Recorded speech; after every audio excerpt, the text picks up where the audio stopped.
sort of a forgotten gentleman in this remarkable Knicks last 4 months. He got hurt in, was it January? He played 46 games.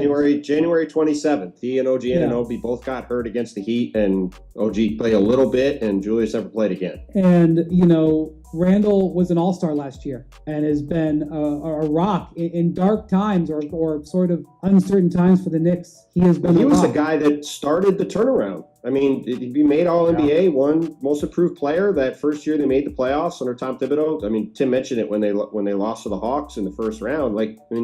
Julius had a good year, got them in the playoff. Like, that was what started the momentum to lead to all this other stuff. A very attractive about $29 million this year. His player option for next season is $31 million. His value, if he's 100%, is more than that. That is, there is no reason why, if he's playing at the top of his game, why he shouldn't seriously consider opting out of that. So that's the question. What is his role going to be in terms of how he fits into the Nova Knicks? And why is there something that you can work on there? He didn't become eligible to sign the contract extension until this month. According to Bobby Marks, he worked all this out. He's eligible for a 4-year, $181 million extension. So it's, significant number. It's not the max, but it's a significant number, 45 a year. However, the Knicks have to be careful with their salary commitments because of Anunoby. And even though Brunson is a huge discount, that's a big salary on there. And they're going to have to extend Mikal Bridges as well. That's going to get done for what they paid him, even though that's apparently going to probably potentially be a bargain extension if he does something similar to what Brunson did. I think you can make a strong argument, guys, that Julius Randle is the most important player on the Knicks, because if we don't get him healthy, we don't get him at his best, can we truly win a championship? Last season was very, very interesting to say the least, because the Knicks were injured, the Bucks were injured, the Cavs were injured, the Heat were injured, a lot of teams were injured, and all of a sudden, the Knicks, they're in the second round, they're in Game 7 against the Pacers. Literally, we were that close to going to the Eastern Conference Finals, which would have been the first time since, 2000? Which is 24 years, guys. It's been a long time. I'm 25 years old, and I just haven't seen a lot of good Knicks teams, and this was the best Knicks team that I've been watching. But also, again, we were just robbed. We were completely robbed of the Knicks having a fully healthy team. No Mitch, no Randle. OG ended up getting injured. Yeah, he played in Game 7, but he was nowhere even close to 100%. He probably wasn't even 50%, guys. Probably 20%. Not even that. OG could barely even move. And of course, that was just the start of it. There was also Brunson ended up fracturing his hand in the game. We just couldn't catch a break. The healthiest team usually wins the championship. And if Julius Randle's healthy, he has the potential to be the best player on the floor in any series. I would say outside of Milwaukee and Philadelphia. I don't think Randle can outplay Embiid or outplay Giannis, but any other team, Randle legitimately can. Against the Celtics, he can outplay Tatum. He can outplay Jaylen Brown. I'm going to go on a limb, and this is me being a biased Knicks fan, but, a healthy Randle is better than Jaylen Brown. And Tatum, yeah, he's a great player, but again, guys, we've seen Randle go at the Celtics time and time again and dominate them. They have no answer. Brunson, he can play like he did last playoffs, and we can still lose. But when Randle's on and Brunson's on, and we've got now a full year of OG, we've got Mikal Bridges, guys are only going to step up and take leaps. Dante came over in free agency, and all of a sudden is playing the best ball of his career. Of course, we're going to hopefully have Mitchell Robinson out there. He's a guy that can rebound and block shots. Josh Hart was, I would say, our second best player in the playoffs last year. Hart was incredible. When you take a look at the Knicks, when they're at full strength, they're going to have the best roster in the league. Starting-wise, Brunson, top 5 player. Randle, all-NBA player. Mitchell Robinson, he's going to lead the league in rebounding. He's going to block 2.5 to 3 shots a game. Mikal Bridges, you talk about a very good number 3 option, 20 a game, elite perimeter defense. And then we've got OG, top 5 defender in basketball in terms of just overall versatility. Dante DiVincenzo, 40% three-point shooter, good cutter, good passer, high IQ. Just shoot from 30, 35 feet away, it doesn't matter. Dante can score 40 without even dribbling the basketball. Think about that, guys. That's just ridiculous. And then Josh Hart, what he gives us, giving us double-doubles, 5 to 7 assists. We know, of course, his hustle, his tenacity. The first player, I think, since Dennis Rodman to get 99 hustle rating in 2K. Doesn't sound like much, but if you watch Josh Hart, he's just as important as anyone else on our team. Precious Achiuwa, Miles McBride. I mean, McBride, again, 40% from 3. Good perimeter defense. Gave us over 17 a game when inserted into the starting lineup last year. And then we're going to continue to develop guys like Tyler Kolek. We're going to continue to develop, of course, guys that we drafted like Bacom Dadier and Ariel Hakordi. The future of the Knicks is bright. Nobody on our roster is over 30. Randle, I want to say, is turning 30, isn't he? Randle will be 30 in November, and then I think Campaign is turning 30.